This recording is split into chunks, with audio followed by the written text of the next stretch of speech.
SWFA 3 to 15 by 42 first focal plane reticle, mil quad. As I said in my last video of the 3 to 9 by 42 Super Sniper scope, 3 to 9 is the scope power that won the West. Probably more hunting scopes have been made in 3 by 9 than anything else.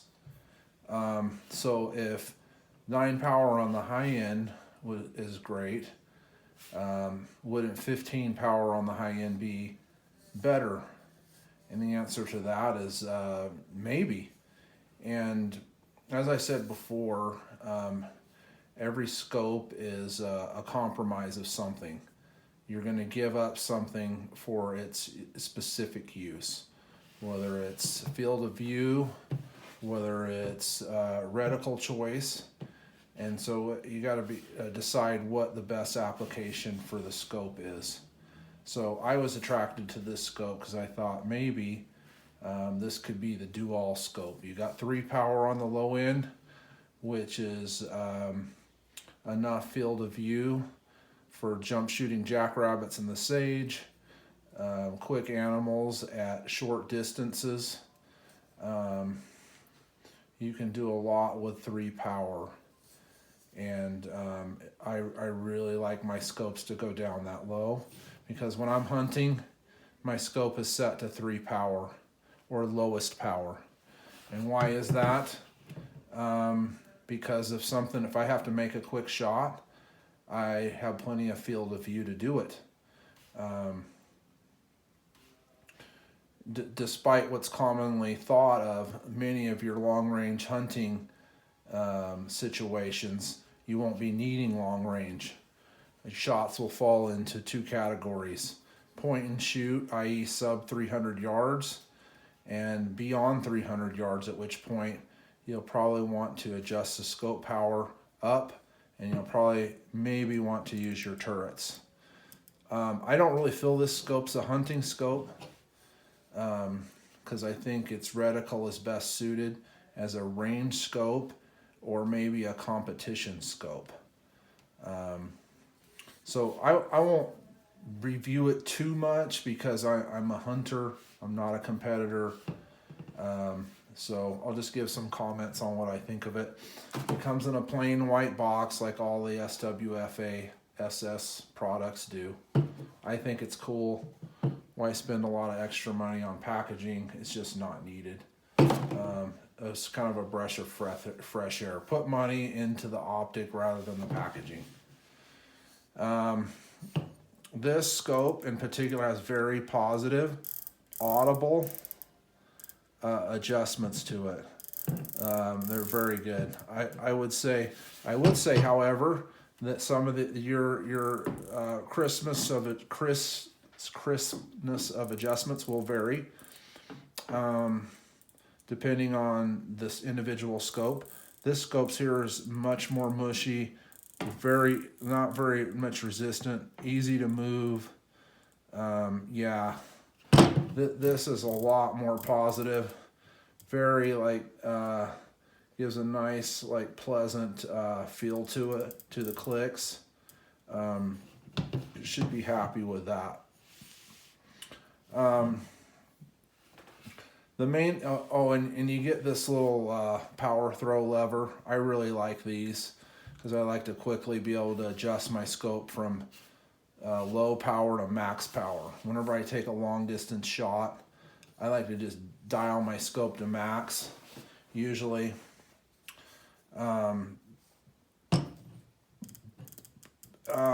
This reticle is first focal plane. Now, many fail to see or talk about the downsides of first focal plane. There are definite downsides to it. You get a very small reticle that isn't the best in low light on its lowest power.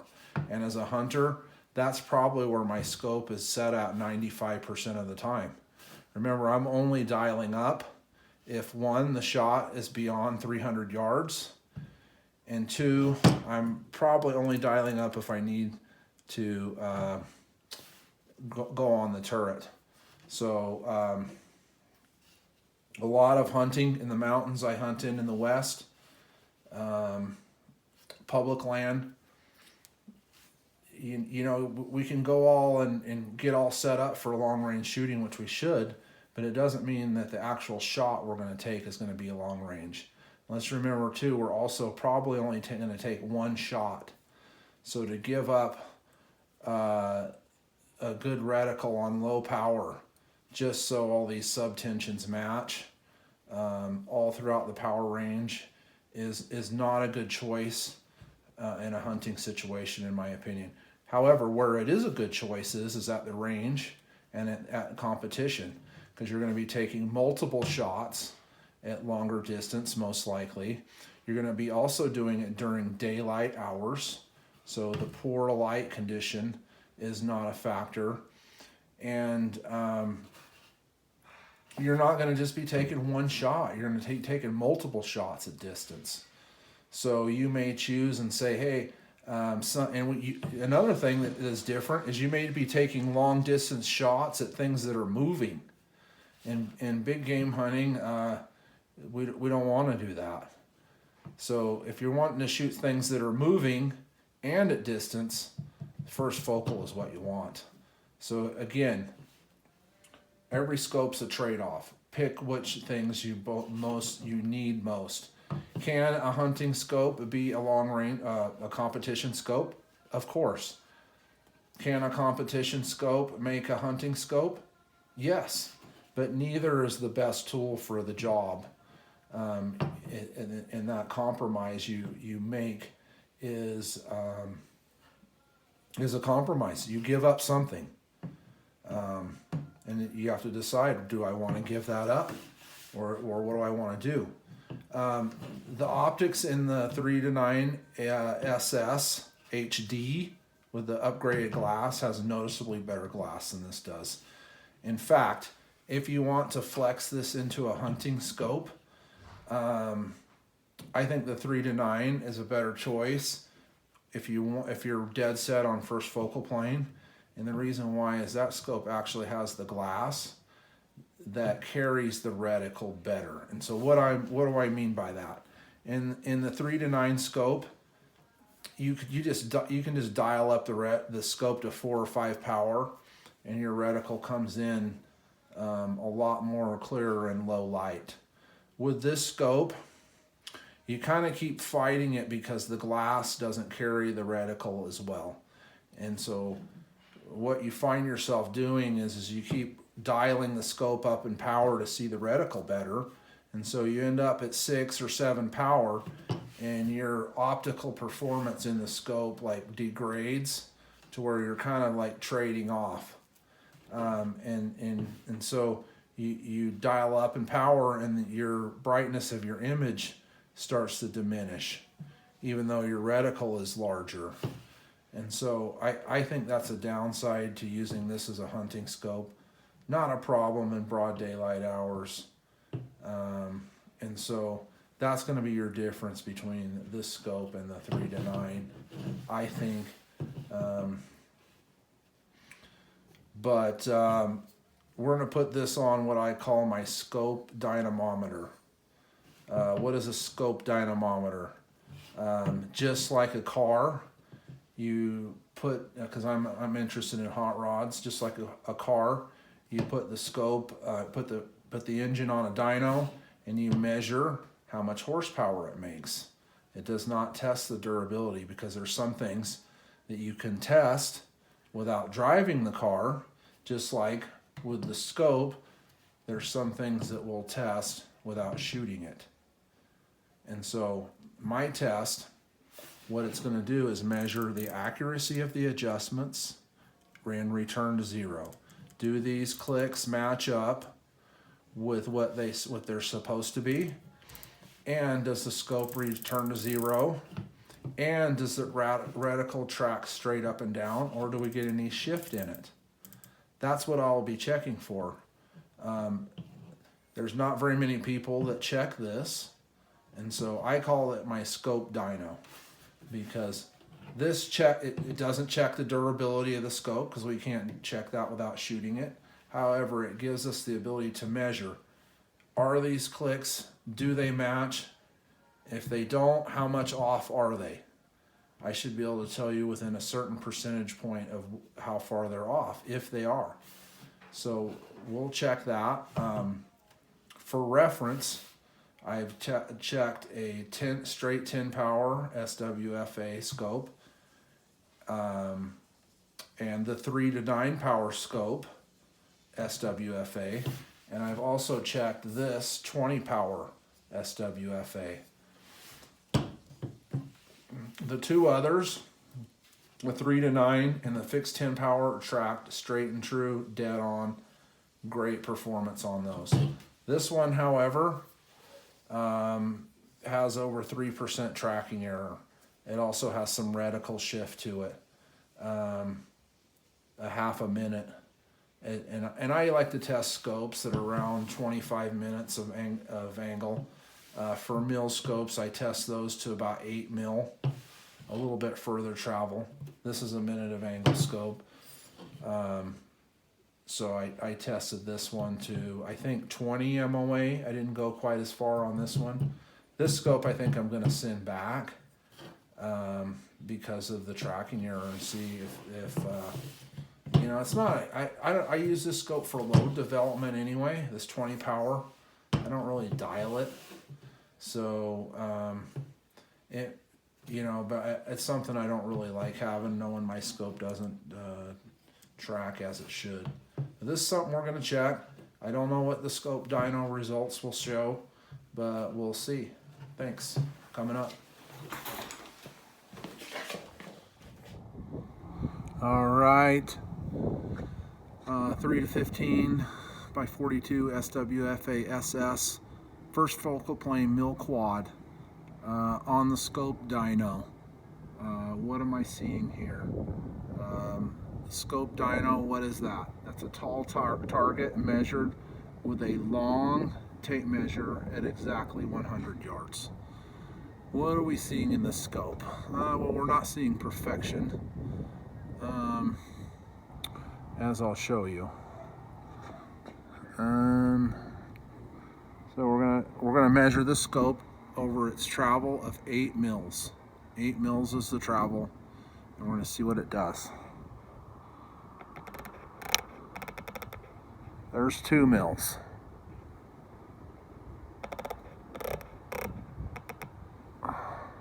Four mils. 6 mils.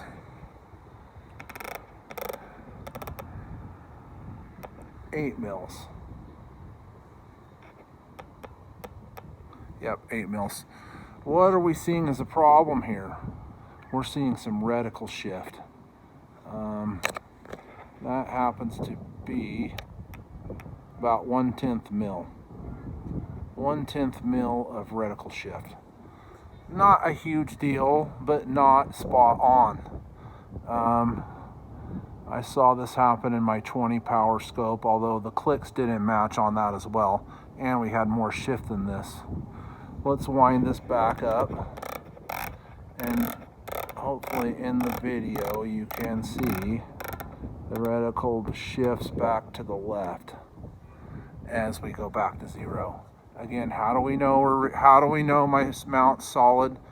Well, the scope wouldn't return to 0 magically without it being solid. So once again, let's go 2 mils. Yep. 4 mils.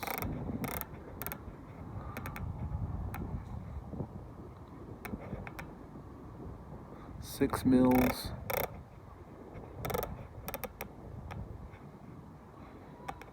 8 mils. Again, we've got that reticle shift, so let's correct that 1/10 and then go back up to 0. And you can see our reticle move across the line.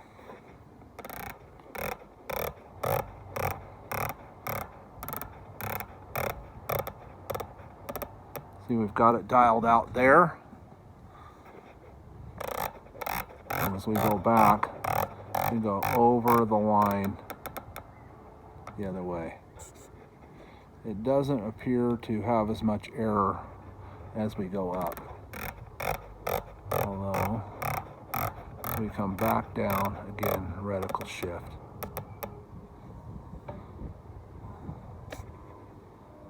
The error is not as bad until we get down.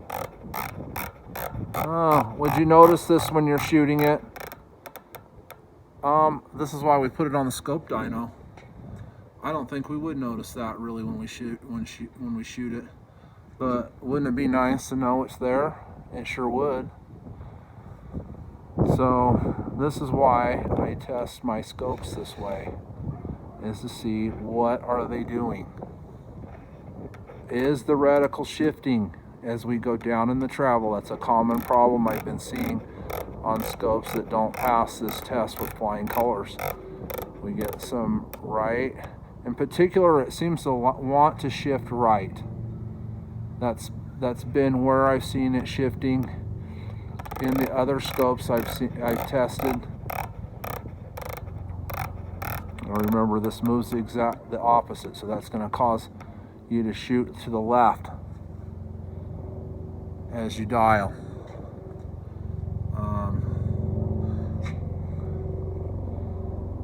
So, do SWFA scopes track 100% all the time? I'm gonna say no. I've had two that track dead on, up and down, straight, no problems. I've had two that, one that outright failed was the 20 power SWFA SS. That scope I'm gonna send back. This scope I'm gonna say, yeah, a 10th mil. You know where I'd rather have the 10th mil? I'd rather have the 10th mil not be somewhere, be in the clicks, because I can account for that percentage of an error. I can't really account for a right to left tracking error in the reticle shifting. Your ballistic programs mainly will account for if your clicks don't match up by a certain percentage. You can adjust for that in your program. That's where I'd rather have the error. I don't like having the error as a windage problem. So there we go. That's the long and the short of it.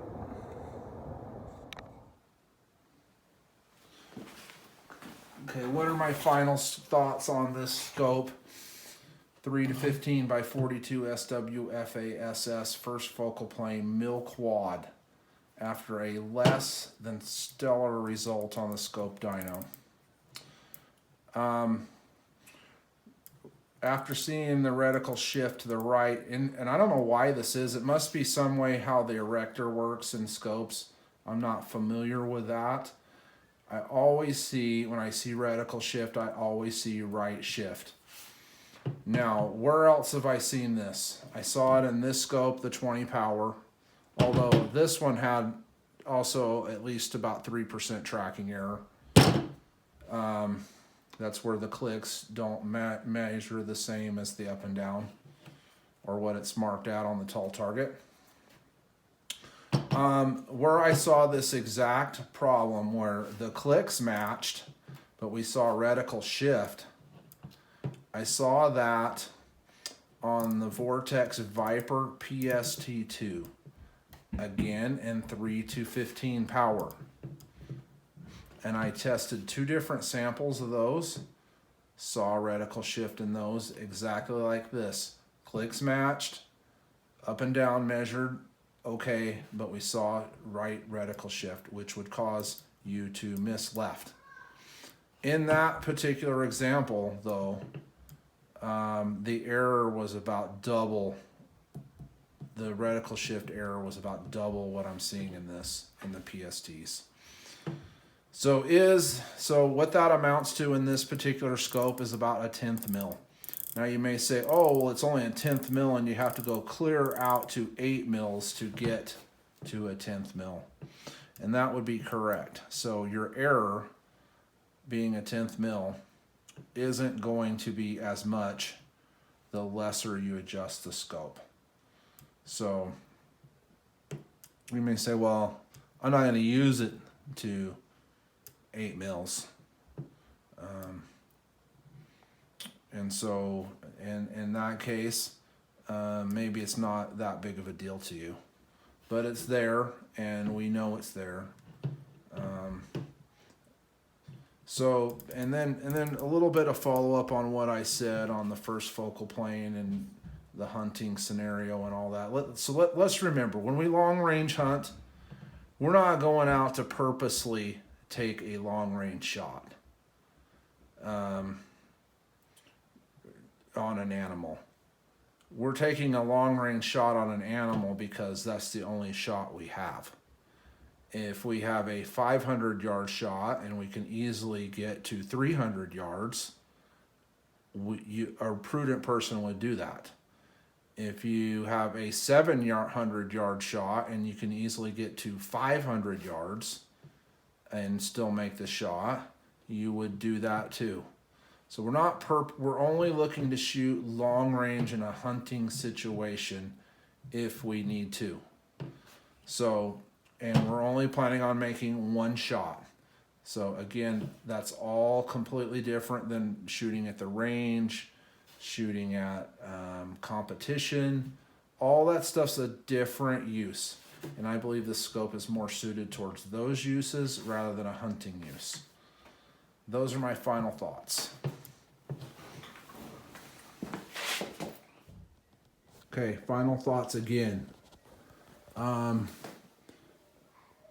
I remounted this scope into the scope dyno, aka my scope testing fixture that tests the scope statically for tracking error. It's really the only way to do this. You can't do it by shooting it because a rifle is not going to be accurate enough to ever show the kind of error I'm looking for. Why did I do that? Let's just say some of the people that buy these scopes are a part of the shooting community that is resistant to there being a problem with anything they would buy. That's unfortunate. Because if something is not correct or not what it says it is, or what for whatever reason, it's too bad that people can't see that and stop defending their purchase decision and just call it like it is. Now, I'm not going to say the scope completely sucks, but it does have the tracking error. So I just wanted to confirm because I want to make sure there is no way that I was wrong with this. So what do I think should happen on this? Well, you could use the right reticle travel. And oh, by the way, for some reason, whenever my video of the tracking, it causes the image to reverse whenever it's on video. And so whenever I say right reticle travel, it actually appears left in the video that you see. What you could do with this actually is you could completely disregard spin drift, because the amount of error that this scope has is pretty close to what the spin drift would be for most rifles. So if you shoot out to 1,000 yards or maybe a little bit beyond with this scope, you could just eliminate that as a variable, and it should take care of your error automatically, which in a way kind of cool, but you need to know that, because even at 1/10 mil, that's 3.6 inches off at 1,000 yards. So it does mean something. So just know that it is, and like I said, the only brand of scopes I've definitively tested and never had a problem with is Night Force. Bushnell, the Elite 10 power fix was pretty good. That one had about 1% error in it. But that was just straight up and down reticle track true. But, I just wanted to check this again just to make doubly sure that there wasn't a problem, because I know there's going to be some people out there that say, oh, well, this, that,